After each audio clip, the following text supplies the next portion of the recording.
Programme میں آپ کو خوش آمدید کہتے ہیں. میں اسد اللہ خان ہوں. آج عمران خان اور شاہ محمود قریشی کو سائفر کیس میں 10 سال کی قید سنا دی گئی ہے. پاکستان تحریک انصاف کا موقف ہے کہ اس میں قانونی تقاضے پورے نہیں کیے گئے ہیں ٹرائل میں. صورتحال کیا ہے؟ ایک تو آج کے پروگرام میں ہم قانونی رائے جانیں گے اور دوسرا یہ کہ پولیٹیکل امپلیکیشنز اس فیصلے کی کیا ہو سکتی ہیں. پاکستان تحریک انصاف اس فیصلے کو انٹیسپیٹ کر رہی تھی، پیشگوئی کی جا رہی تھی کہ یہ ہونے جا رہا ہے. اب آگے کیا ہوگا؟ میرے ساتھ آج کے پروگرام میں ثاقب بشیر صاحب موجود ہیں، سینئر کورٹ رپورٹر ہیں. بہت شکریہ ثاقب بشیر صاحب، خوش آمدید. نیاز اللہ نیازی صاحب ہمارے ساتھ تحریک انصاف کے اہم رہنما اور لیگل ٹیم کا بھی حصہ ہیں. حافظ احسان صاحب بھی ہمارے ساتھ موجودہ ماہر قانون ہیں، سینئر تجزیہ کار ہیں. میں آپ سب کو خوش آمدید کہتا ہوں. ثاقب بشیر صاحب، آپ سے شروع کرتے ہوئے، کیا واقعی پاکستان تحریک انصاف کا موقف درست ہے کہ قانونی تقاضے پورے نہیں ہوئے؟ جی بالکل، اس کیس میں بڑا اہم یہ کیس تھا. اپنی نوعیت کا ایک الگ کیس تھا جس میں آفیشیل سیکرٹ ایکٹ کے تحت جو ہے وہ کارروائی ہو رہی تھی. عمومی طور پر بڑے جو اس قسم کے ہوتے ہیں، کوئی کسی نے راز چرایا ہو، کسی کے ساتھ شیئر کیا ہو، یہ سارے ان کیمرہ پروسیڈنگز ہوتی ہیں. تو یہ پہلا اپنی نوعیت کا کیس سامنے آیا تھا جس میں جو ایکس پرائم منسٹر کے خلاف یہ کارروائی ہو رہی تھی اور یہ توقع ظاہر کی جا رہی تھی کہ اتنا ہائی پروفائل کیس ہے، اس میں کم سے کم قانونی تقاضے پورے کیے جائیں گے. اور اس وقت توقعات زیادہ تھیں جب 2 دفعہ اسی عدالت کے آرڈرز کو کالعدم قرار دیا اسلام آباد ہائی کورٹ نے. ایک دفعہ کہ جیل ٹرائل کا پروسیس پورا نہیں ہوا، پھر ان کیمرہ پروسیڈنگز جو انہوں نے کی تھی. لیکن میرے خیال ہے توقعات جو ہے وہ اس کے برعکس ہی معاملہ ہوا ہے. ابھی بھی جو پروسیس جو ہے وہ فلفل نہیں کیا گیا.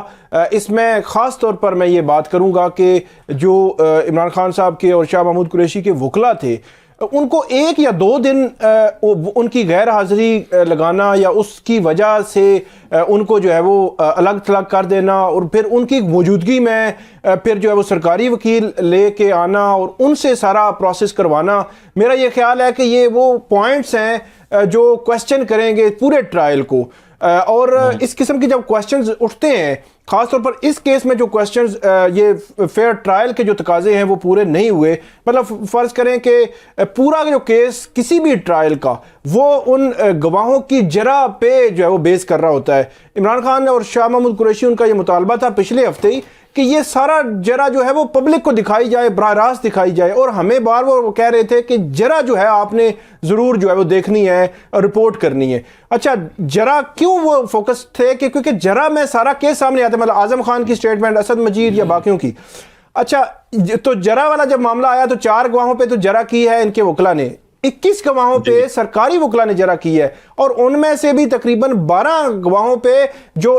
عمران خان صاحب کے وکیل تھے ان کی موجودگی میں سرکاری وکلاء سے جرح جو ہے وہ کروائی گئی ہے. اور ایک کل صبح 9 بجے سے کیس چلا، رات 1:30 بجے تک چلا. آج صبح جو ہے وہ جو 342 کی جو سٹیٹمنٹ تھی، اس سٹیٹمنٹ کویسچنر 36 سوالات تھے، رات 1:30 بجے وہ کویسچنر ان کے حوالے کیا گیا اور صبح 10 بجے ان سے جواب جو ہے وہ لیے گئے اور اس کے بعد فوری طور پر یہ ججمنٹ جو اناؤنس کر دی گئی. میرا یہ خیال ہے کہ اس میں اتنے لوپ ہولز ہیں کہ عمران خان صاحب کو 1 سے 1.5 ماہ میں یا 2 ماہ میں ان کی سسپینشن آف سنٹینس اور ان کو ضمانت مل سکتی ہے متوقع طور پر. اور آگے چل کر جب اپیل کو عدالت ڈیسائیڈ کرے گی تو اپیل میں بھی انہی لوپ ہولز کا فائدہ جو ہے وہ اکیوز کو ہوگا. اس کی وجہ یہ ہے کہ ٹرائل میں اگر کوئی شکوک و شبہات آ جائیں تو پھر جو ہے وہ میرٹ پیچھے رہ جاتے ہیں اور وہ جو سارا پروسیس ہے اس کو پھر عدالت دیکھے گی یہ پروسیس فلفل ہوا بھی ہے یا نہیں ہوا. صحیح ہے، بالکل صحیح ہے. آپ لوگ اس کی بات کر رہے ہیں. ہمارے دلاور صاحب کا ایک فیصلہ آیا تھا، نیاز اللہ نیازی صاحب، اس میں کہا گیا تھا، اس میں بھی تحریک انصاف کو اعتراض یہ تھا کہ حق سماعت نہیں دیا گیا،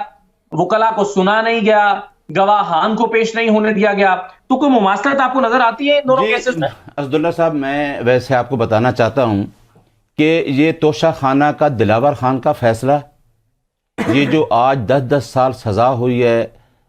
سائفر کیس میں، یہ فیصلہ، اور ایک خصوصاً جو ہمارا انٹرا پارٹی الیکشن کا سپریم کورٹ آف پاکستان نے فیصلہ کیا ہے، یہ 3 فیصلے تاریخ کا حصہ بنیں گے اور تاریخ ان کو دہرائے گی. اور آپ دیکھ لینا کہ جس طریقے سے یہ فیصلے ہوئے ہیں، یہ پوری قوم اس کو دیکھ رہی ہے کہ یہ فیصلے کیوں اور کیسے اور کس طرح ہوئے. اب جو دلاور کا فیصلہ تھا اس ٹائم بھی یہی ہوتا تھا کہ ایک اپلیکیشن اسلام آباد ہائی کورٹ میں آئی ہے اور نیچے ٹرائل ہو رہا ہے اور اسلام آباد ہائی کورٹ اور ٹرائل کورٹ اس کیس کو کیسے چلاتے رہے اور کس طریقے سے گواہان کو ہمیں ٹائم دیا گیا اور کس طریقے سے عجلت میں اس ٹرائل کو کمپلیٹ کر کے جس دن عمران خان کو سزا ہوئی میں کورٹ میں موجود تھا. 12 بجے آرڈر ہوا اور زمان پارک میں عمران خان 12 بجے اریسٹ ہو گئے, یعنی ابھی تک وارنٹ آف اریسٹ جاری نہیں ہوئے. کنوکشن کی جو سزا جج صاحب نے سنائی اٹ مینس کہ یہ ٹرائل کا کنکلوژن اور آلریڈی چیزیں سیٹلڈ تھیں اور یہ سامنے ایک کنڈیشنل ٹرائل ہو رہا تھا جو لوگوں کو دکھایا جا رہا تھا. یہ جو ٹرائل ہے اس میں 25 گواہ ہوئے, 4 گواہ جو ہم نے کراس کیے, اور اس دوران ہوتا یہ ہے کہ کوئی آدمی اپنا اگر وکیل نہیں کر سکتا تو اسٹیٹ اپنے ایکسپینسز سے اس کو وکیل کر کے دیتی ہے. جہاں ایک former prime minister of Pakistan ہے اور ایک فارمر وزیر خارجہ ہے, 2 دفعہ آپ کا فارن منسٹر رہا ہے. اب یہ سائفر کا مسئلہ جو آپ کے میڈیا پہ اور ہر جگہ پہ ڈسکس ہوا اور جو سپریم کورٹ آف پاکستان نے ڈیورنگ بیل مسٹر جسٹس منصور علی شاہ صاحب کے ریمارکس تھے کہ پروسیکیوشن ایک بات بتائے کہ جو ایلیگیشنز ہے کہ بینیفٹ دینا کی اسٹیٹ کو, وہ بینیفٹ کیا ہے, جس پہ انہوں نے بیل لی اور انہوں نے کہا کہ یہ جو سزا تصور ہوئی ہے یہ سزا بھی نہیں ہو سکتی جو آپ کہہ رہے ہیں کہ اس کی 10 سال ہے یا اس کی 14 سال ہے یا 2 سال ہے. اب اس میں ٹرائل جو ہوا, اس ٹرائل میں 21 گواہ جو ہیں وہ نوٹیفائی کیے گئے اسٹیٹ کونسل. اب وہ اسٹیٹ کونسل, میں بھی ایڈوکیٹ جنرل رہا ہوں, وہ ایڈوکیٹ جنرل آفس سے والنٹریلی وہ کرتے ہیں کام, ان کو اے جی نے نوٹیفائی کیا جو نوٹیفیکیشن ہی ایب انیشو غلط ہے اس کو کر کے نوٹیفائی کر کے انہوں نے کراس ایگزامن کیا اور کراس ایگزامن میں موجود تھا جو چیزیں سامنے آنی چاہیے تھی. عمران خان یہ کہتا ہے شاہ محمود کہ ہمارے اوپر ایک بطور ملزم ایلیگیشن ہے, اس ایلیگیشن کا ہم نے جواب دینا ہے اور یہ ہر ملزم کا رائٹ ہے. جس طریقے سے کراس کیا گیا ہے, میں موجود تھا, اسد مجید وہاں آیا, سیکٹری آیا وہاں فارن افیئرز, باقی تمام گواہ آئے, انہوں نے ایک ایک کویسچن سجیشن پوچھی اور کم از کم کل 12 گواہ ہوئے اور 21 گواہ 2 دن میں ہو گئے. جی رات میں 10 بجے تک موجود تھا میں اور بیرسٹر گوہر. 11 بجے جج صاحب نے کہا کہ 342 کی سٹیٹمنٹ بھی آپ کو دینی ہے جو 36 کویسچن پہ تھی. وہ 342 کی سٹیٹمنٹ کا ایک جواب ہوتا ہے, میرے ساتھ وکیل صاحب بیٹھے احسان صاحب بھی, اس کا ہم نے رپلائی کرنا تھا. وہ ایکیوزڈ کو دی جاتی ہے, ایکیوزڈ اس کو پڑھتا ہے پھر اس کا جواب دیتا ہے. اب صبح وہاں کوئی وکیل جانے نہیں دیا گیا, دونوں ایکیوزڈ کو بلایا ہے اور بلا کے ان کو کہا ہے کہ ہاں جی آپ نے یہ کیا اور آپ نے یہ کیا, اور ساتھ ہی جج صاحب نے 10 سال سزا سنا دی.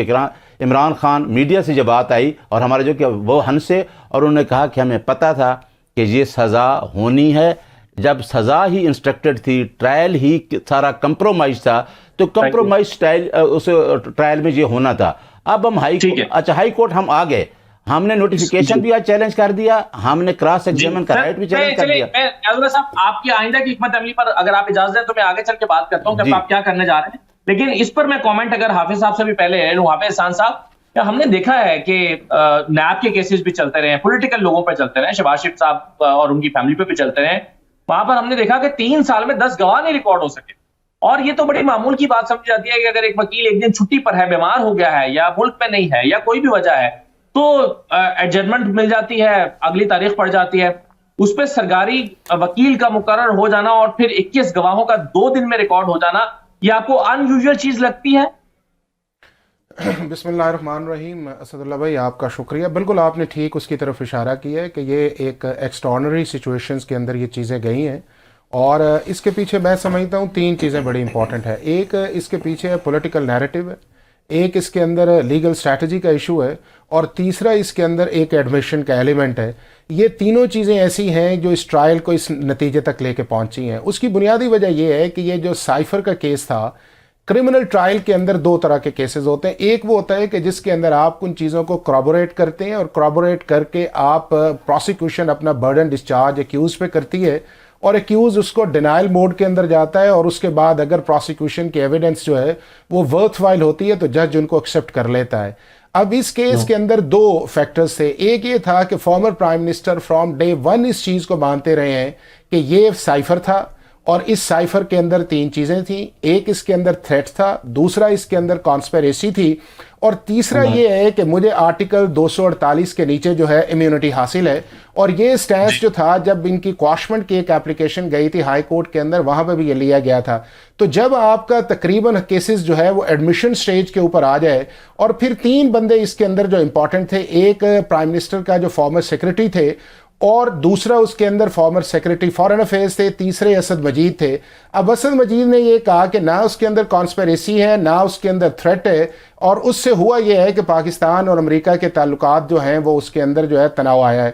فارن سیکرٹری نے یہ کہا کہ میرے پاس جو ہے وہ سائفر جو ہم نے بھجوایا واپس نہیں آیا, اور اعظم خان کی جو 3 سٹیٹمنٹس آئیں اس کے اندر یہ آیا کہ انہوں نے یہ کہا کہ جی سائفر ہم نے پرائم منسٹر کو دیا ہے, اور پرائم منسٹر نے جو ہے وہ ہمیں واپس نہیں کیا. اور آج بھی اب آپ دیکھ لیں کہ جب پرائم منسٹر صاحب سے پوچھا گیا کہ وہ سائفر کدھر ہے, تو انہوں نے کہا مجھے نہیں پتا کہ یہ سائفر ہے کدھر ہے. اب میں یہ سمجھتا ہوں کہ جہاں کے اندر یہ پرابلم آئی ہے وہ آئی ہے کراس ایگزامینیشن کے اندر. اور اگر کراس ایگزامینیشن کے اندر جو تھا وہ ڈیفنس جو ہے یہ 2 چیزیں ثابت کر دیتا کہ اس کے اندر تھریٹ بھی تھا اور اس کے اندر کانسپیریسی بھی تھی, تو پروسیکیوشن جو ہے وہ اپنا ہاف کیس وہاں ختم کر دیتی, اور اگر آرٹیکل 248 کی امیونٹی جو ہے اس کو لے آیا جاتا تو باقی کیس ویسے ہی ختم ہو جانا تھا. اب اس کے اندر یہ ہے کہ تینوں چیزیں جب آپ نے اس کو پروب بھی نہیں ہونے دیا, اس کو آگے بھی نہیں گئے, اور جب آپ کو اس سٹیج کے اندر چلی گئی یہ بات, اور اس سٹیج کے اندر جا کے جن چیزوں کو آپ کو کنٹرول کرنا چاہیے تھا اس کے اندر جب آپ کی ایک اویزو اسٹریٹجی آئی ہے, تو اس اویزو اسٹریٹجی کا ریزلٹس یہ نکلا ہے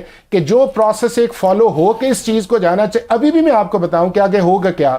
اگر فارمر پرائم منسٹر نے پولیٹیکل نیریٹو کو اپنی اپیل کے اندر ہائی کورٹ کے اندر رکھا تو یہ کیس جو ہے ان کے خلاف چلا جائے گا, چونکہ جب آپ پولیٹیکل نیریٹو کو کورٹ آف لا کے اندر لے کے آتے ہیں تو آپ کے لیے پرابلم آتی ہے, اور جب آپ اپنا لیگل اسٹریٹجی کے ساتھ لیگل ڈیفنس کے ساتھ چیزیں آتی ہیں تو آپ کے فیور میں جاتی ہیں. لیگل اسٹریٹجی پر عمل درآمد کرنے نہیں دیا گیا, اور وکلا کو مطلب سلمان صفدر صاحب اور باقی وکلا ہم سن رہے تھے ان کو, وہ کہتے ہیں کہ جی ہمیں تو انٹر نہیں ہونے دیا گیا پریمیسز میں. نہیں, میں اس میں ایک چیز بتاتا ہوں, وہ یہ ہے کہ 340 جو CRPC ہے اس کے اندر ایکیوزڈ کا یہ رائٹ ہے کہ اس کو اس کی کاؤنسل اس کی مرضی کا ملے, اور کرمنل ٹرائل کے اندر 4 چیزیں امپورٹنٹ ہے. ایک ہے آپ کا چارج شیٹ, دوسرا آپ کا ہے پروسیکیوشن کی ایویڈنس, تیسرا اس کے اندر ہے پروسیکیوشن کی ایویڈنس کے اوپر کراس ایگزامینیشن, اور چوتھی اس چیز کے اندر امپورٹنٹ ہے جو آپ کا 342 کا سٹیٹمنٹ ہے. یہ 4 چیزیں کسی بھی کرمنل ٹرائل کو کسی کلمنیشن کی طرف لے کے جاتی ہیں. اب اس چیز کے اندر یہ تھا کہ جب وہ اسٹیٹ کاؤنسل اپوائنٹ کیے گئے تھے,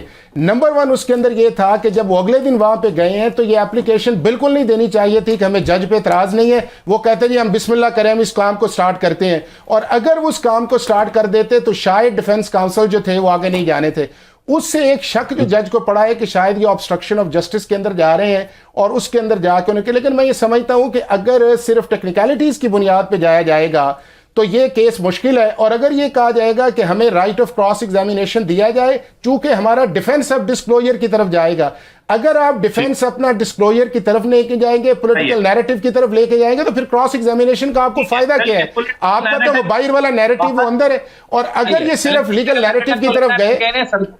الیکشن لڑنے کے لیے, لیکن جس کے اندر تو لیگل ڈسکورس لینا ہوگا. لیکن مجھے ایک چیز ثاقب بشیر صاحب یہ بتائیے کہ یہ 342 کا جو بیان شاہ محمود قریشی صاحب کا ریکارڈ نہیں ہوا, یہ کوئی انہونی بات ہے یا ایسا بھی ہو سکتا ہے کہ آپ 342 کا بیان ریکارڈ کیے بغیر فیصلہ سنا دیں؟ اچھا, اس میں ایک اور میں انٹرسٹنگ بات آپ کو بتا دیتا ہوں کہ 342 کے بیان پہ بھی بات کرتے ہیں کہ رات کو تقریباً 1 سے 1:30 بجے تک یہ سارا معاملہ چلتا رہا وہاں پہ. آج جب یہ 342 کی سٹیٹمنٹس ہوئی ہیں, مطلب جو خان صاحب کی سٹیٹمنٹ تھی انہوں نے اپنی سٹیٹمنٹ دی, اب جو شاہ محمود قریشی کی سٹیٹمنٹ ہے اس کے حوالے سے کچھ لوگ بتا رہے ہیں جو پروسیکیوشن سائڈ کے, انہوں نے کہا جی وہ کیونکہ جو عملہ ہوتا ہے وہاں پہ ان کا جو سٹینو وغیرہ ہے اس کو ہی لکھوانا ہوتا ہے, جو سوال نامہ ہے اس کے جواب وغیرہ, تو وہ انہوں نے کیونکہ کچھ لکھوا دیے تھے تو کچھ جج صاحب نے کہا کہ شاید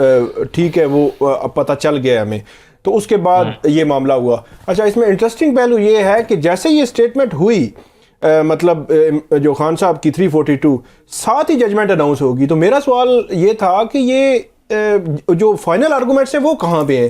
تو وہ پتہ چلا ہے کہ وہ رات کو ہی کہیں فائنل آرگومنٹس ہو گئے تھے. تو یہ ایک نئی جو چیز ہے, عمومی طور پر چیزیں جو ہے بڑی سیکوینس کے ساتھ چلتی ہیں, مطلب ٹرائل میں ٹرائل کے بعد فائنل آرگومنٹ ہوتا ہے. ٹرائل میں جو تفتیشی افسر ہوتا ہے اس کا سب سے آخر میں جرح ہوتی ہے, آخر میں بیان ہوتا ہے, آخر میں جرح ہوتی ہے. یہاں اس میں انہوں نے یہ کیا کہ 13ویں گواہ میں تفتیشی افسر بھی جرح کر لی. اس دن اس کی لسٹ میں نام بھی نہیں تھا کہ آج جرح ہونی ہے, تو وہ جرح انہوں نے کر لی, اور اس کے بعد 12 مزید گواہوں پہ جرح ہوئی. اچھا,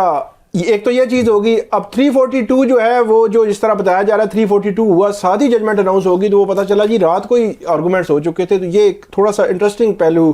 جو مجھے انٹرسٹنگ لگا ہے. عمومی طور پر 342 ہوتی ہے اور اس کے بعد فائنل آرگومنٹس ہوتے ہیں, اور فائنل آرگومنٹس کے بعد جو ججمنٹ اناؤنس ہوتی ہے. اور 342 ہوا ہی نہ ہو تو پھر کیا ہوتا ہے؟ شاہ محمود قریشی کے کیس میں جیسے ہوا. نہیں 342 اگر تو شاہ محمود قریشی کے کیس میں ایکچولی جو ہے وہ اسٹیبلش کر دے, اگر شاہ محمود قریشی کے ہوا ہی نہیں تو یہ ایک بہت بڑا لوپ ہول آ جائے گا اس کیس میں, اور یہ کیس اور اس کو پورے ٹرائل کو جو ہے وہ سیٹ اسائڈ کرانے کے لیے یہ ایک الگ سے گراؤنڈ بن جائے گی. نیاز اللہ نے صاحب کیا واقعی 342 کا بیان ہوا ہی نہیں ہے؟ میں اس کا تو اچھا کیا مجھ سے پوچھ لیا. دیکھیں کل میں سارا دن 11 بجے سے لے کے رات 11 بجے تک میں موجود تھا. 2 ٹرائل چلے, ایک توشہ خانہ چلا, اور جس میں ہمارا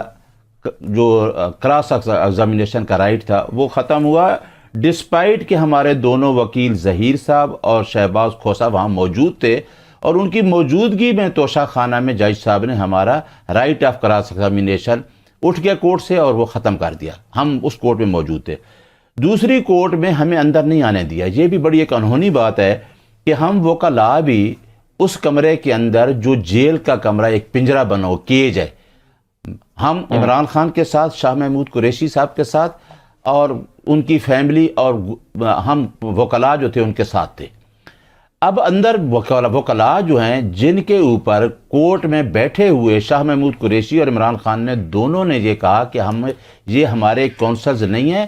یہ ہمارا کیس ڈیفینڈ نہ کریں, ہم نے انہیں نامینیٹ نہیں کیا, ہمارے پرائیویٹ کونسل ہیں اور ہم نے کوئی اسٹیٹ سے کونسل نہیں مانگا, یہ جرا نہ کریں ہمارے کیس کی.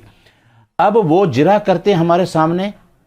11 وٹنسز پہ. اس کے بعد جج صاحب کہتے ہیں کہ جی شاہ محمود قریشی صاحب آپ بیٹھے, میں 342 کا بیان بھی دیتا ہوں. ہم نے ریکویسٹ کی کہ جی اگر آپ نے 11 گواہ کیے ہیں تو آپ 342 کا بیان کے لیے تو کل ڈیٹ رکھیں گے. تو انہوں نے کہا نہیں آج ہی دینی ہے. ہم وہاں بیٹھے رہے, انتظار کرتے رہے, اور جج صاحب نے تقریباً جا کے 10:30 11 بجے وہ سٹیٹمنٹ, اتنے تک ریکارڈ نہیں, ہم نے کورٹ چھوڑ دی. اب وہ 342 کا بیان ہے شاہ محمود قریشی کو بھی بھیج دیا کہ آپ شاہ محمود قریشی کو بھیج دیں, انہیں کوئی سٹیٹمنٹ نہیں دی گئی. اب وہ سٹیٹمنٹ کس کو دی؟ جو 2 ڈیفنس کونسل کو نامینیٹ کیا گیا ان کو دے دی گئی, نہ عمران خان کو دے گی نہ ان کو. اب اگلی بات کیا ہے کہ اگر 342 کے 36 کویسچن تھے, ان کے جواب آنے تھے, اور رپلائی کرنے کے بعد کیس بحث میں جاتا, اور اگر ہم ایک بیل کو 2 دن بحث ہوتی ہے تو یہ تو اتنا بڑا کیس تھا کہ اس میں کتنے دن بحث ہونی تھی. بحث کے یعنی آلریڈی چیزیں رات کو ججمنٹ بھی لکھی گئی ہے. اب حافظ صاحب نے جو باتیں کی ہیں نا, حافظ صاحب نے ٹوٹلی وہی باتیں کی ہیں جو FIR کی, جو ہمارے اوپر ایلیگیشن ہے. کیا ہم سے اس ایلیگیشن کا اگر ایک ملزم ہے, جو بھی ہوا ہے, ہم نہیں کہتے الج کیا ہے آپ نے, کیا ملزم کو صفائی میں بیان نہیں دینا ہے؟ ملزم کے وکیل نے جرح کرنی تھی پروسیکیوشن وٹنس پہ, سیکٹری پہ بھی,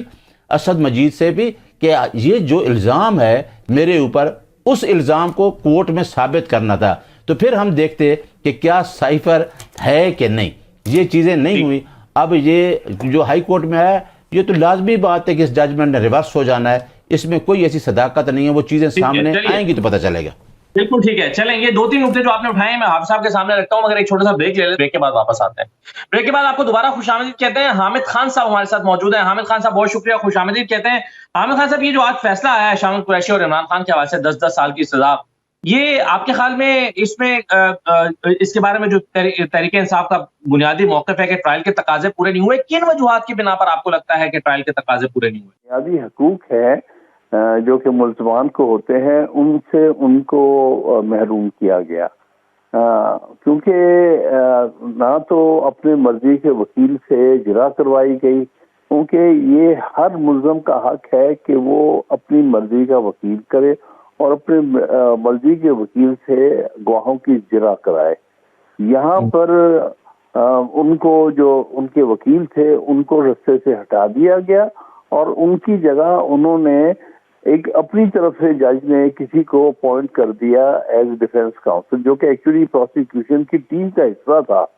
اور وہ نہ تو تجربہ کار تھا نہ ہی ان کی اجازت تھی ملزمان کی کہ ان کو مقرر کیا جائے۔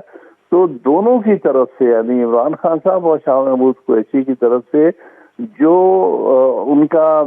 وکیل دفاع تھا وہ ان کی مرضی کا نہیں تھا، اور اس لیے جو اس نے جرح کی وہ بالکل قانون اور کے مطابق نہیں تھی، اور اس کو کوئی انسٹرکشنز نہیں تھی اپنے کلائنٹس کی طرف سے کہ وہ ان کی طرف سے جرح کرتا۔ لہذا ایسا ٹرائل جو ہے اس کو ہم مس ٹرائل کہتے ہیں یا کہتے ہیں کہ غیر قانونی غیر آئینی ٹرائل ہے۔ ایسے ٹرائل کی بنیاد پر کسی کو سزا نہیں سنائی جا سکتی۔ عامر خان صاحب، یہ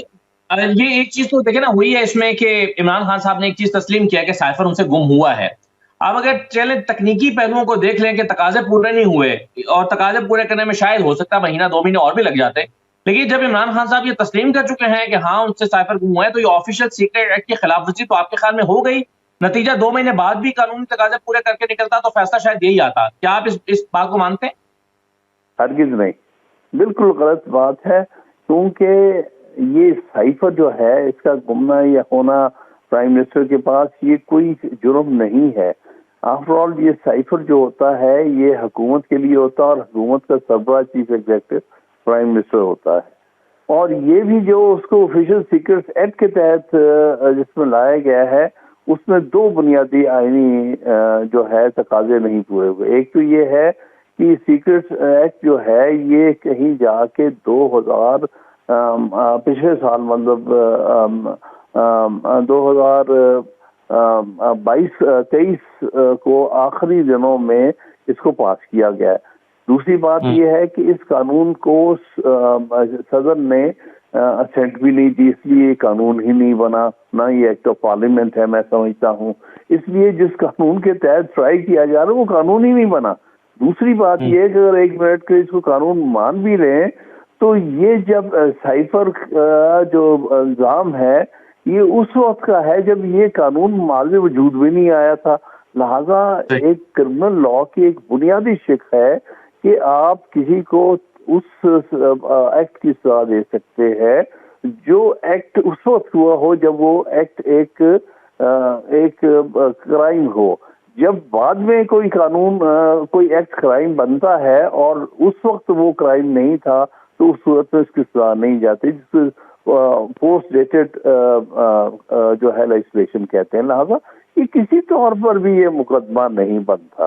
اور یہ مقدمہ جعلی مقدمہ بنا کے صرف اس کا مقصد عمران خان صاحب کو اور شاہ محمود قریشی کو جو ہے الیکشن سے رستے میں سے ہٹانا تھا، اور یہ واضح طور پر یہ غیر آئینی اور غیر قانونی قسم کا فیصلہ ہے۔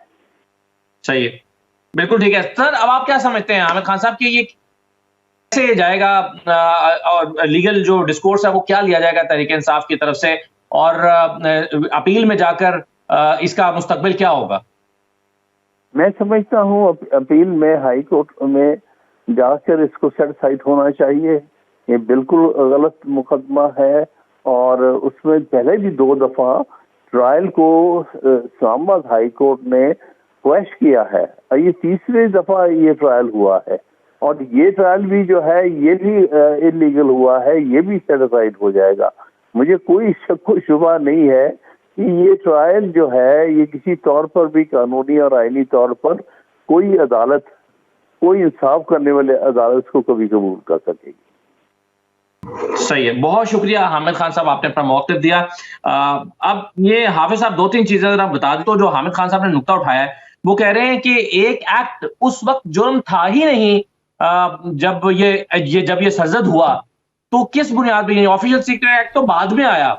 تو جب یہ ایکٹ کیا گیا اس وقت تو یہ قانون ایگزسٹ نہیں کرتا تھا، تو اس قانون کے تحت اس ایکٹ کو کیسے ٹرائی کیا جا سکتا ہے؟ اسد اللہ، ایک تو یہ ہے کہ جو آفیشیل سیکریٹ ایکٹ ہے یہ 1923 سے پاکستان کے اندر لاگو ہے، اور جو 2 چارج فریم کیے گئے سیکشن 5 اور سیکشن 9، یہ دونوں ایسے سیکشنز ہیں جن کو 2023 کے اندر جو امینڈمنٹس آئی تھی یہ دونوں سیکشنز اس کا حصہ نہیں تھے، اور یہ اوریجنلی لینگویج ہے جو سیکشن 5 کی 1900 سے چلتی آ رہی ہے اور سیکشن 9 کی جو ہے وہ چلتی آ رہی ہے. کچھ اور چیزیں سی جو آرمی سے ریلیٹڈ تھی جس کو اس کے ایمبیٹ کے اندر لے کے آیا گیا. یہ پہلے بھی جرم تھا کہ اگر آپ کوئی ایسی چیز جو ہے جو آپ کے علم کے اندر آتی ہے اس آپ کو ڈسیمینیٹ کرتے ہیں تو سیکشن 9 لگے گا, اور اگر آپ اس چیز کا ڈسکلوجر کرتے ہیں تو آپ پہ سیکشن 5 لگے گا. اس کے اندر ایک انورٹڈ کاما کی بھی چینج نہیں آئی, تو لہٰذا پراسپیکٹیو یا ریٹراسپیکٹیو کا اس پہ ایشو نہیں ہے. دوسرا اس چیز کے اندر یہ ہے کہ وہ جو امینڈمنٹس تھیں یہ آپ کے سامنے جو آیا ہے اگست 16 کے بعد یہ ایف آئی آر درج ہوئی ہیں, اور وہ جو امینڈمنٹ جن کو ڈسپیوٹ بھی کیا جا رہا ہے وہ 12 یا 13 اگست کو جو تھا وہ ٹائم پیریڈ پورا ہو جانا تھا اس چیز کے اندر. چونکہ وہ اسمبلی جب گئی تھی تو اس اسمبلی نے جاتے جاتے وہ جو آرڈیننس بھجوایا تھا, اور پریزیڈنٹ آرٹیکل 75 کے اندر یہ پابند تھا اس چیز کا کہ یا اس کو واپس بھجوائے یا اس کے بعد یہ ہے کہ اس کے اوپر اپنی اسینٹ کرے. تو پریزیڈنٹ جب دونوں نہیں کرتا تو آرٹیکل 75 کے اندر وہ لا بن جاتا ہے, اور یہ چیز جب ایک دو جگہ گئی بھی ہے اور اس کو پوائنٹ لیا بھی گیا تو اس چیز کو انٹرٹین نہیں کیا گیا. میں یہ سمجھتا ہوں کہ ٹیکنیکلٹیز کی بجائے جو ہے کہ کلیئرلی اس چیز کے اندر جو تھا وہ یہ تھا کہ کیا پرائم منسٹر آف پاکستان کا یہ پریروگیٹو تھا یا نہیں تھا. اور ابھی بھی میں سمجھتا ہوں کہ بجائے ان اینڈ بٹ کے اندر جانے کے جی وہ لا تھا یا یہ لا تھا, آ جانا چاہیے کہ کیا ہمارا پولیٹیکل نیریٹو ہمارے لیگل نیریٹو کے ساتھ چلے گا. اگر تو پولیٹیکل نیریٹو چلے گا تو لیگل نیریٹو جو ہے وہ اس کے اوپر نہیں کیا جائے گا. اور یہی چیز جو ہے وہ آپ کے سامنے جو ہے وہ الیکشن سمبل والے کیس کے اندر بھی آئی کہ جس کے اندر یہ تھا کہ جو 4-5 چیزوں کا ایشو تھا اگر اس کو 1.5-2 سال پہلے ریزالو کر لیا جاتا اچھا ٹائم تھا, تو جو آج ایک بہت بڑا پولیٹیکل سیٹ بیک آیا وہ نہیں ہے. اور ابھی بھی صرف کراس ایگزامینیشن کو فوکس کر کے اگر اسلام آباد ہائی کورٹ کے اندر جائے گا تو it's a good case for remand. ہماری بہت ساری سپریم کورٹ آف پاکستان کی یہ ججمنٹ موجود ہے کہ اگر کراس ایگزامینیشن کے اوپر ایکیوزڈ کاؤنسلز کی کانسنٹ کے بغیر چیزیں کیے جائیں اور اس سے یہ سمجھا جائے کہ پراپر طریقے سے ایگزامینیشن نہیں ہوئی کراس ایگزامینیشن کی, چونکہ بنیادی چیز یہ ہے, تو بہت ساری ججمنٹس کے اندر ہائی کورٹ نے ان ٹرائل کو ان کنوکشن کو سیٹ اسائڈ کیا اور واپس بھجوایا, اور اسی طرح سٹارٹ ہو جائے گا جو کراس ایگزامینیشن والا ہے. لیکن بنیادی چیز یہ ہے کہ ٹرائل کو اب لے کے جایا کس طرح جاتا ہے, اس کو اپیل کس طرح لے کے جایا جاتا ہے. اگر تو اسی طرح مختلف اسٹریٹجیز کے ساتھ جائیں گے تو ریزلٹس آپ کو یہی دیکھیں نا کہ آپ کو اس چیز کا ایک بلنڈر میں آپ کو بتاؤں, کبھی کسی طرح کسی لائر سے آپ پوچھ لیں کہ بیل کے ساتھ آپ کبھی کواشمنٹ آف کیس کا بھی اپلیکیشن فائل کرتے ہیں جو اس کیس کے اندر آیا, اور بھئی پہلے آپ بیل کا تو فیصلہ کروا لیں پھر آپ کواشمنٹ پہ 561 کے اندر چلے جائیں. اب جب دونوں آپ جائیں تو جج بیل کا فیصلہ کریں یا کواشمنٹ کا, اور آپ نے یہ دیکھا کہ جج نے دونوں کو مکس کیا اور ان آبزرویشنز کو ہماری سپریم کورٹ آف پاکستان نے بڑا ٹون ڈاؤن کیا. اگر سپریم کورٹ آف پاکستان ان چیزوں کو ٹون ڈاؤن نہ کرتی تو بہت بڑی کمپلیکیشنز آ جانی تھی. اور ابھی بھی یہ ہے کہ سپریم کورٹ کے اندر صرف بیل کی حد تک معاملہ گیا تو سپریم کورٹ نے اس کو ٹینٹیٹیولی دیکھا اور اس کے اندر بیل گرانٹس کر دی. اگر اس کے اندر چلے جاتا ہے کہ ڈیپر اپریسیشن کے اندر چلے جاتا تو پہلا ہی سوال یہ آنا تھا کہ یہ بتایا جائے کہ پرائم منسٹر آف پاکستان کا ڈیفنس کیا ہے اس چیز کے اندر, اور اگر ان کا ڈیفنس ایڈمیشن کے اندر ہے تو سیکشن 5 اور سیکشن لگے گا, اور 9 اس لیے لگے گا کہ آپ پبلک میٹنگز کے اندر پاکٹ سے نکال کے آپ باہر کریں کہ جی یہ ہے وہ ڈاکیومنٹ جس کی وجہ سے آیا.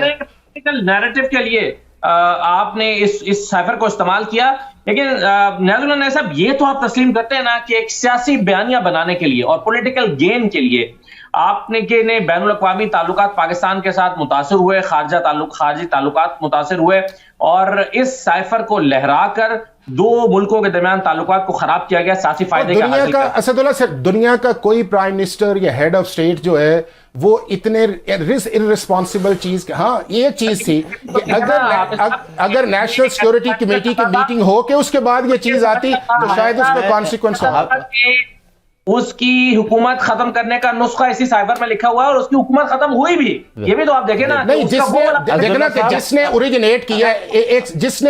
کیا ہے وہ اسد مجید جو ہے وہ ہی نہیں مان رہا کہ اس کے اندر وہ چیز آئی ہے. دیکھیں میں آپ کو ایک چیز بتاؤں, اگر تو صرف اس کو دیکھیں اسداللہ صاحب, یہ میرے کوشچن کا جواب تو حافظ صاحب دینے لگ گئے, لیکن آپ نے میرے کوشچن کا جواب ویسے دے دیا ہے کہ اسی کو کر کے حکومت ختم کی گئی. میرا بھی یہی جواب تھا کہ اس حکومت کو گرانے کے لیے جہاں سازش اور مداخلت کا لفظ ہوا کہ خان صاحب کی حکومت اور کیا حالات جا رہے تھے کہ آپ کن ممالک سے معاہدہ کرنے جا رہے تھے اور کیا ملک میں آپ چیزیں لے کے آئی. ایک حکومت کو ختم کرانے کے لیے جس طریقے سے ریزولوشن آئی وہ آپ کے سامنے ہے, اور اس سائفر کے پیچھے اس کو آپ ڈسکلوز کیوں نہیں ہونے دیتے کہ اگر سائفر کی چیزیں اس ٹرائل میں سامنے آئیں گی تو وہ ساری چیزیں سامنے آ جائیں گی کہ آیا یہ سائفر کا ایلیگیشن ٹھیک تھا یا غلط تھا. دوسری بات ہے کہ حافظ صاحب نے خیر ٹرائل کی بات شکر کر دی ہے کہ ٹرائل جو خود ٹرائل ہے وہ ڈیفیکٹیو ہے کہ ایک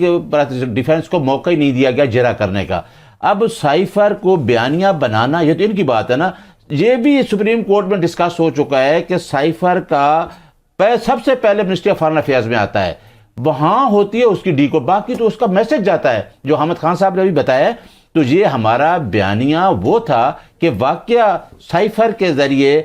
اس میں چیز سامنے تھی کہ ایک چلتی ہوئی مینڈیٹ والی حکومت کو گرایا گیا. مجھے اب ایک چیز ثاقب بشیر صاحب مجھے یہ بتائیں کہ ابھی جو حامد خان صاحب بات کر رہے تھے, جو میں پوچھ رہا تھا کہ لیگل آپ کا ڈسکورس اب ہوگا کیا, تو کیا اس فیصلے کو سیٹ اسائیڈ کرنے کے لیے جایا جائے گا یا مین اپیلوں کی طرف تحریک انصاف جائے گی, یا دونوں آپشنز موجود ہیں؟ ایک تو یہ کہ یہ تکنیکی طور پر نہیں ہوا, اس کو دوبارہ کیا جائے, جیسے پہلے اسلام آباد ہائی کورٹ کے پاس گئے تھے, اسلام آباد ہائی کورٹ نے کہا تھا کہ ٹرائل دوبارہ ہونا چاہیے. کیا ری ٹرائل کے لیے درخواست جا سکتی ہے یا پھر یہ مین اپیلوں میں ہی اب جائے گا کیونکہ فیصلہ آ گیا ہے؟ نہیں, وہ شروع میں تو اب یہ جو اپیل دائر ہوگی تو اسی کے ساتھ ہی ایک سسپینشن آف سینٹینس کی الگ سے ایک جو پٹیشن ہے وہ دائر ہوگی اور اس میں بیل کی جو ہے وہ استدعا ہوگی. طریقہ کار جو وہ یہی ہے کہ ڈائریکٹ اپیل میں تو ویسے جا بھی سکتے ہیں لیکن جائیں گے نہیں, پہلے وہ سسپینڈ کروائیں گے, جو ججمنٹ ہے اس میں ضمانت گرانٹ ہوگی اور اس کے بعد اپیل جو ہے وہ اس پر سماعت ہوگی. اس کی ایک وجہ ہے, اس کی وجہ یہ ہے کہ آپ دیکھیں کہ 5 اگست کو جو فیصلہ آیا تھا توشہ خانہ کا, اس میں 28 اگست کو بیل بھی ہو گئی اور سسپینڈ بھی ہو گئی سزا, لیکن 28 اگست سے لے کر آج 30 جنوری تک وہ کیس پھر جو اس میں کیس جو ہے وہ دوبارہ سے اپیل جو ہے وہ مقرر نہیں ہوئی, کیونکہ ہائی کورٹس میں جو اپیلیں ہیں جو کنوکشن کے اگینسٹ اپیلیں ہوتی ہیں تو وہ اپیلیں ایک اپنے ایک سیکوینس کے ساتھ لگ رہی ہوتی ہیں. فار ایگزامپل اگر بات کی جائے, مجھے ایگزیکٹ نہیں پتا, لیکن ہائی کورٹ میں اگر 2022 کی اپیلیں لگ رہی ہیں تو وہ پھر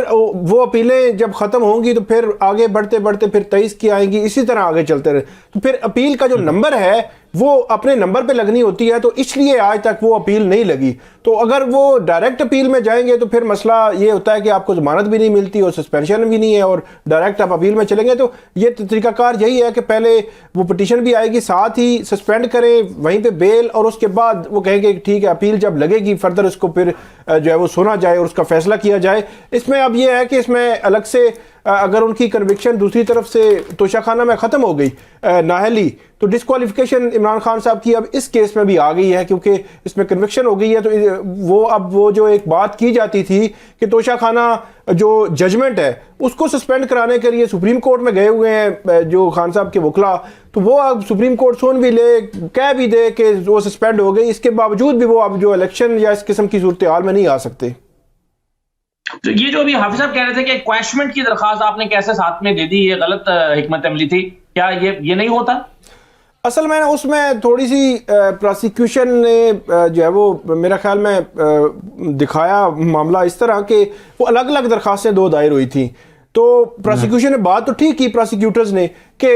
آپ نے بیل سننی ہے, اس میں بھی کافی چیزیں سملر ہیں, اور کویشمنٹ پہ بھی کرنی ہے, تو 2 الگ الگ جو سن رہے ہیں ان کو آپ اکٹھا کر دیں. تو وہ اکٹھے جب ہو گئے تو دونوں کے اکٹھے انہوں نے آرگومنٹس لے لیے تو آرگومنٹس کے بعد ایک بڑی ڈیٹیل ججمنٹ دے دی, اور ڈیٹیل ججمنٹ اب میں تو انتظار کر رہا ہوں کہ آج کا جو سائفر کا کیس ججمنٹ آ جائے, اس ججمنٹ کو اور ہائی کورٹ کی اس ججمنٹ کو ساتھ رکھ کے پڑھیں گے کہ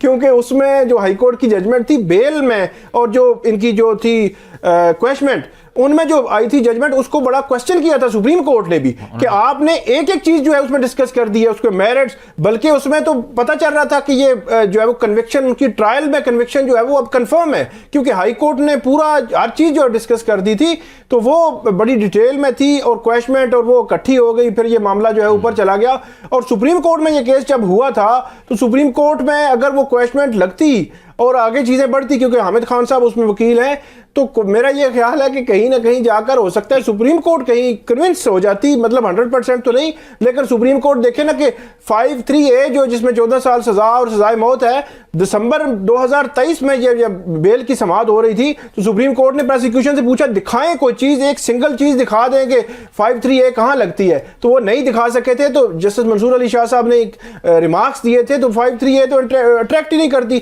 یہ تو 2 سال کا قید ہے، جائیں ان کو بیل دے دی تھی، اسی گراؤنڈ پہ بیل دے دی تھی. تو یہ چیزیں جو ہے وہ میرا خیال میں کویشمنٹ میں اگر سپریم کورٹ میں یہ جاتا معاملہ تو ہو سکتا ہے اس میں سپریم کورٹ فردر اس میں کوئی دیکھتی، لیکن اب جو ہے وہ اپیل میں ہی چیزیں دیکھی جائیں گی ساری. چلیے میں ایک چھوٹا سا بریک لیتا ہوں ذرا، بریک کے بعد واپس آ کے تو یہ نیاز اللہ صاحب سے تو میں پوچھوں گا کہ کیا آپ کام تیار کرنے جا رہے ہیں، لیکن ساتھ ہی ساتھ حفظ صاحب کے سامنے رکھتے ہیں جو بار بار کہہ رہے ہیں کہ پولیٹیکل نیریٹو کے لیے تحریک انصاف نے اس سائفر کو استعمال کیا، لیکن اس سائفر سے ایک حکومت کے ختم ہونے کا تعلق بھی تو تھا. اس پر رائے جانتے ہیں حفظ صاحب کی، ایک بریک کے بعد واپس آتے ہیں. بریک کے بعد دوبارہ خوش آمدید. حافظ احسان صاحب، آپ یہ کہہ رہے تھے کہ اس سائفر کو تحریک انصاف نے اور سابق وزیر اعظم نے اپنے پولیٹیکل نیریٹو بنانے کے لیے استعمال کیا، لیکن آپ اس نقطے کو کیوں مس کر رہے ہیں کہ اسی سائفر کا تعلق ایک منتخب حکومت کے جانے کے ساتھ بھی ہے؟ یہ کیسے پروب ہوگا کہ واقعی جو حکومت گئی ہے اس کا اس سائفر میں دی گئی دھمکی یا جو کلیم کیا گیا ہے ایک سابق وزیر اعظم کی طرف سے اس میں ان کا تعلق ہے؟ دیکھیں اسد، ایک تو یہ ہے کہ جو پہلے آپ نے کوشچن کیا تھا میں اس پہ آؤں گا، جو اپیلز والا معاملہ ہے، اگر صرف ڈیو پروسیس آف لا کے اوپر جا کے اسلام آباد ہائی کورٹ کے اندر کیس لڑا جائے گا تو اس کے برائٹ چانسز ہوں گے، چونکہ میرٹس والی تو بات ہی نہیں. اگر میرٹس پہ آپ جائیں گے تو اس کا مطلب یہ ہے کہ جو کراس ایگزامینیشن ہوئی آپ اس کو ایکسیپٹ کرتے ہیں اور اس ایکسیپٹ کرنے کا پھر ایک سیریس کانسیکوینس ہے. اور اگر آپ صرف اس حد تک جائیں گے کہ جی ہم 340 ہے CRPC آرٹیکل 10A ہے اور ہمیں دوبارہ اس چیز کا موقع دیا جائے، تو ٹرائل پھر اسی جو ہے وہ سٹیج سے سٹارٹ ہو جائے گا جس سٹیج کے اوپر انہوں نے 4 کراس ایگزامینیشن کر لیے ہوئے تھے وٹنسز کی، اور بات آگے چلی جائے گی. اور وہ بھی اس چیز کے اندر ہے کہ کس حد تک یہ اپنا اس کیس کے اندر لے کے چلتے ہیں کہ ہمیں صرف سسپینشن چاہیے یا ہمیں ری ٹرائل اس چیز کے اندر چاہیے. چونکہ 2 دفعہ آلریڈی بھی یہ ری ٹرائل ہو چکا ہے تو یہ تیسری دفعہ بھی یہ ہونے کا چانس ہے اگر اس کو لے کے جائے. اب دوسری جو آپ نے چیز کہی ہے، اس ساری سچویشنز کے 2 بندے بڑے امپورٹنٹ ہیں. ایک امپورٹنٹ ہے اسد مجید جو ایمبیسیڈر تھے اور جو اس میٹنگ کا حصہ تھے اور جن کی ایک سائفر جو ہے وہ پاکستان کے اندر آیا، اور دوسرا اس کے ریسیپینٹ تھے جو پرائم منسٹر آف پاکستان تھے جنہوں نے اس وصول کیا جو بھی ڈی کوڈ ہو کے ان کے پاس آیا، اور انہوں نے اس کے اوپر ایک پرسیپشن بلڈ کیا. ان کا پرسیپشن یہ تھا کہ اس کے اندر تھریٹ ہے اور اس کے اندر کانسپیریسی ہے. اسد مجید نے پہلی دفعہ اس سٹیٹمنٹ جو تھی وہ آ کے عدالت کے اندر اوتھ کے اوپر دی کہ اس میٹنگ کے اندر جو ہم نے سائفر لکھا ہے اس کے اندر نہ کانسپیریسی تھی نہ اس کے اوپر تھریٹ تھا. تو اگر کانسپیریسی اور تھریٹس 2 چیزیں اس سائفر سے نکال دیں تو اس کا مطلب یہ ہے کہ پھر جو آپ کا رجیم چینج والا نیریٹو ہے وہ پیچھے چلا جائے گا. اور یہی وہ ایک چیز امپورٹنٹ ہے کہ جس کی طرف میں بار بار آپ سے اشارہ کر رہا ہوں کہ اس کیس کو ابھی بھی آپ اس کانٹیکسٹ کے اندر جائیں گے کہ ہم نے اس کو کیا پرائم منسٹر آف پاکستان کی امیونٹی کس حد تک ہے یا کس حد تک ہمیں لینی چاہیے، یا صرف یہ ہے کہ جو ہم ہی کہہ رہے ہیں وہ ساری چیزیں ٹھیک ہیں. اب آپ یہ دیکھیں نا کہ پاکستان کی ہسٹری کے اندر پہلا پرنسپل سیکرٹری ایسا آیا ہے کہ جو اپنے ہی پرائم منسٹر کے خلاف بولا ہے. تو یہ کبھی اس طرح نہیں ہوا. کبھی آپ دیکھیں کہ اس سے پہلے بھی پرائم منسٹرز آئے، ان پہ بڑے بڑے کیس بنے، لیکن کسی پرنسپل سیکرٹری نے یہ نہیں کہا کہ وہ اپنے پرائم منسٹر کے. اب اس پرائم منسٹر خلاف 3 سٹیٹمنٹس آئی ہیں، ایک 161 کی آئی ہے، ایک 164 کی آئی ہے، اور تیسرا آپ یہ دیکھیں کہ جب یہ ٹرائل چل رہا تھا تو یہ کہا گیا کہ ہم نے اس کا وربل اوتھ نہیں ماننا، یہ قرآن پہ آ کے حلف رکھے. اور آپ اس دیکھیں کہ اس کے اندر قرآن پاک لایا گیا اور اس کے اوپر حلف رکھا گیا. تو میں یہ سمجھتا ہوں کہ جو آپ کے ایکسٹریم ویوز ہوتے ہیں ان کو کسی نہ کسی طرح آپ کو کنٹرول کرنا چاہیے، چونکہ جب آپ اس سے بہت آگے نکلنا شروع ہو جاتے ہیں تو پھر یہ ہے کہ کسی اور کی لمٹ جو ہے وہ سٹارٹ ہو جاتی ہے. اور لا کے اندر یہ ہے کہ جہاں پہ آپ جانا چاہ رہے ہیں اس سے آگے آپ کے کچھ قدغنز یا لمیٹیشنز بھی ہیں. اور دوسری چیز جو امپورٹنٹ ہے وہ یہ ہے کہ اس سارے پروسیس کے اندر جو ہے وہ الٹیمیٹ آبجیکٹو جو تھا وہ یہ تھا کہ اس ملک کے اندر جو ہے ایک پاپولر گورنمنٹ جو ہے اس کو لگایا گیا اور اس کی جگہ پاپولر گورنمنٹ جو نہیں تھی اس کو لے کے آیا گیا. تو وہ چیزیں جو تھیں، سائفر کیس تو پتہ ہے آپ کو 3-3.5 ماہ بعد بنے، اپریل کے اندر یہ آیا ہے اور اگست کے اندر جا کے انویسٹیگیشن اس چیز کے اندر سٹارٹ ہوئی ہے. آپ دیکھیں کہ